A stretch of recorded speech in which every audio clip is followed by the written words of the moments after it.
నా అభిమానులు అయితేనే మేము నాకు ఇవ్వడం ఇంకా నాలో కసిని పెంచింది. సో అంతే అంటున్నాను, అందుకే అన్నాను నా 2 innings ఇక్కడ మొదలైందని. So thanks. మరి నేను నటించిన రకరకాల పాత్రలు అది మరి ప్రజలే దానికి ఆమోదం వేశారు. మరి ప్రతి పాత్ర ఒక నాకే నాకు ఛాలెంజ్గా ఉండేది. నాకు ఎవరు ఛాలెంజ్ కాదు, నా పాత్రే నాకు. ప్రతి పాత్ర ఛాలెంజ్ నాకు. ఆ ఛాలెంజ్లో నాకు నేనే అంతకంటాను. ఏంటి వీటికి అంతా తెలుసా అనుకుంటారు కొంతమంది నన్ను చూసి. నాకంటే తెలుసుకునేంత గొప్ప విద్య ఇంక వేరేది లేదని నేను అంటాను. అంటే నా గురించి నేనే తెలుసుకుంటున్నాను. సో ఎప్పుడు మనిషి ఒక దాంతో ఒక స్థాయితో తృప్తి పడటం కాదు, ఆ పైన ఇంకా ఇస్తున్నారు అవకాశం.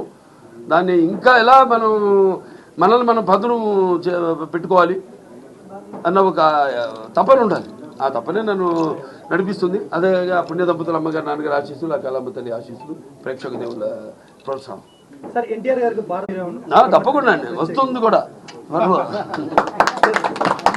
అదే అందరి కోరికమ్మా, అందరి కోరిక. అప్పటిదాకా అది వచ్చేదాకా కూడా నాకు ఈ పద్మభూషణలు ఇవన్నీ నేను అంటాను కదా, ఇప్పుడు పదవులకు నేను అలంకారం కానీ పదవులు నాకు అలంకారం కాదని. రామారావుకి భారతరత్న వచ్చే వరకు అది రావాలని వస్తుంది తప్పకుండా. అది అలాగే ఉంటుంది. ఆకలి